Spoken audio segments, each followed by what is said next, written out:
Today's thought of the day is something very, very beautiful.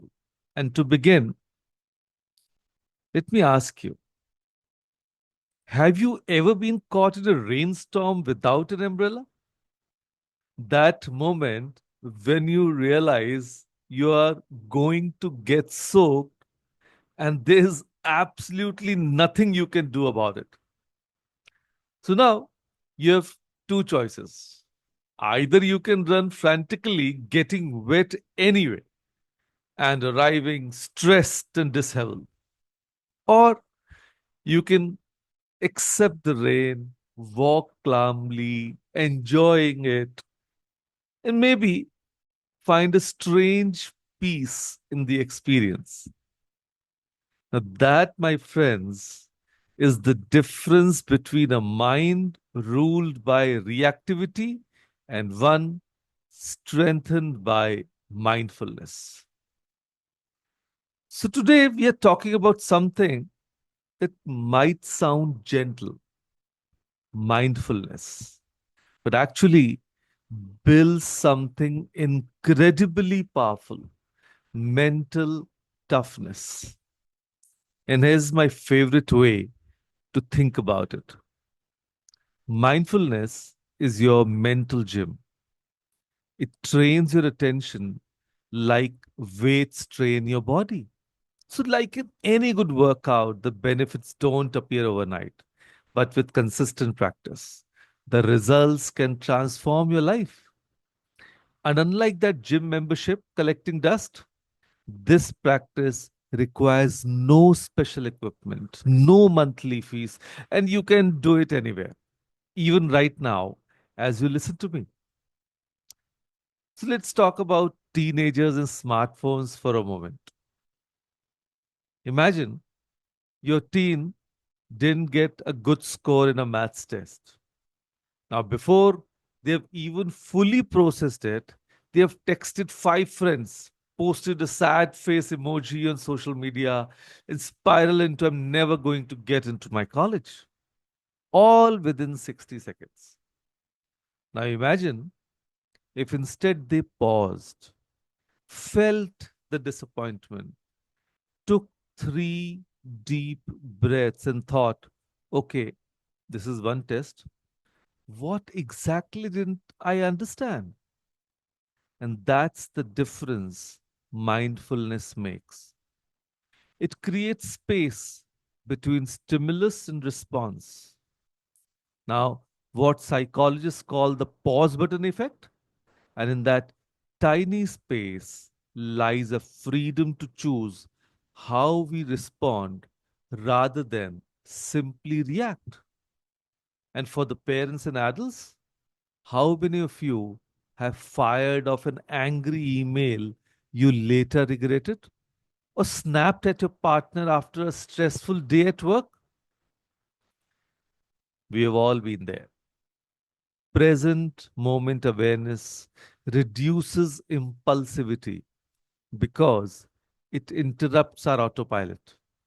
And when we are not on autopilot, we can actually choose our behavior rather than being hijacked by our emotions. So now I'm not just making this up because it sounds good. The science is fascinating. When you practice mindfulness consistently, constantly, you're actually strengthening your prefrontal cortex, the part of your brain responsible for decision making, focus, and emotional regulation. And it's like upgrading your mental operating system. One study even found that after just 8 weeks of mindfulness practice, the amygdala, that is your brain's alarm system, actually shrinks, while the prefrontal cortex becomes more active and connected in just 8 weeks. It's kind of 2 months.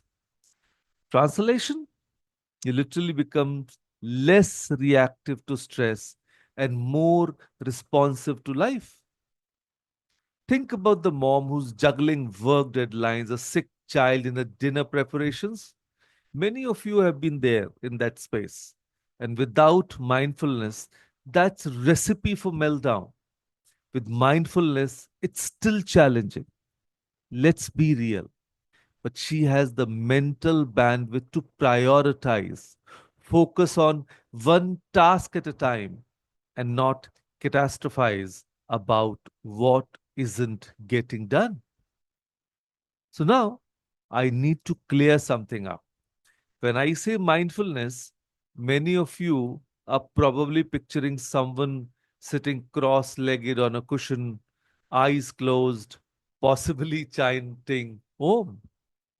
But that's one form of mindfulness practice for sure. But mindfulness is much, much bigger than meditation. Mindfulness is simply bringing your full attention to whatever you are doing right now. So it's how you sip your morning coffee, actually tasting it instead of gulping it down while scrolling through emails. And it's how you listen to your teenager, actually hearing them instead of mentally preparing your counter argument. And it's how you fold your laundry, feeling the warmth of clothes, noticing the colors, being present with the simple act instead of rushing through it while mentally listing all the other chores waiting for you. Even drinking water can be mindfulness practice. Feeling the coolness of the glass, notice the sensation as the water touches your lips. Feel it travel down your throat. Experience the subtle refreshment spreading through your body. And that's mindfulness. And you can bring that quality of attention to just about anything. So, how exactly does being present while folding laundry translate to mental toughness? So, mental toughness isn't about never feeling stressed or upset. It's about recovering quickly from setbacks, staying focused under pressure, and maintaining perspective when things get hard. And mindfulness builds these capabilities in three key ways. First, mindfulness teaches us to observe our thoughts without believing all of them. That inner critic says you're not good enough. And mindfulness helps you see it just a thought, not the truth. Second, mindfulness develops a capacity to stay with discomfort. So when you sit in meditation and your legs fall asleep, but you observe the sensation without immediately shifting position, you're teaching yourself that you can handle discomfort without immediately escaping it. And third, mindfulness cultivates radical acceptance of what is. Much of our suffering comes from fighting reality. My teenager shouldn't be so disrespectful. My boss should appreciate me more. This traffic shouldn't be so bad. So, mindfulness teaches us to see reality clearly and work with it rather than waste energy fighting against what already is. So, let me share a personal example. So, how do we actually, basically, my story, in fact, yesterday, I went for some work in the government department. And for a petty amount of like 200 rupees, they wanted to postpone it by a week. And of course, if I would have listened to them, the whole, week would have got wasted. And it was very far. So I didn't want to do that. So in the initial stage, I really felt stressed. But then I kept my calm. And because why they were doing it? Because they wanted to extract money from me. And I wasn't ready to go that way. So I just, kept my calm, contacted the seniors, explained the whole position, though it took me an extra hour, but I was able to get through. So instead of reacting, my mindfulness kept me calm. And as a result, I was able to get my work done yesterday itself. So that is what keeping calm and mindfulness is. So this is how we basically simplify things. So here's a challenge for you. Choose one task daily to perform in complete silence and presence. It could be brushing your teeth, walking from your car to your office, or eating breakfast. Now, whatever you choose, get it your full attention. Feel the sensation, notice the details, and when your mind wanders, which it will, because that's how it is. Because that, of course, minds do, keep on getting distracted, gently bring it back to the task at hand. And afterwards, take 30 seconds to jot down. What did I feel, notice, or resist during that mindful moment? Now, this simple practice done consistently will begin to transform your relationship with your own mind. And that's where true mental toughness begins. And as far as teenagers are concerned, I recommend mindful music listening. Put on your favorite song, close your eyes, and actually listen to every instrument, every lyric, every beat. No scrolling, no texting, just listening. It's a doorway into mindfulness that meets you where you are. And for parents who are juggling a million tasks, try transition mindfulness. In the moments between activities, between finishing work and starting dinner, between dropping kids off and starting your workday, take 3 conscious breaths. Reset. Arrive fully in the next moment. So our minds are like gardens. Without attention, weeds of anxiety, comparison, and distraction naturally take over.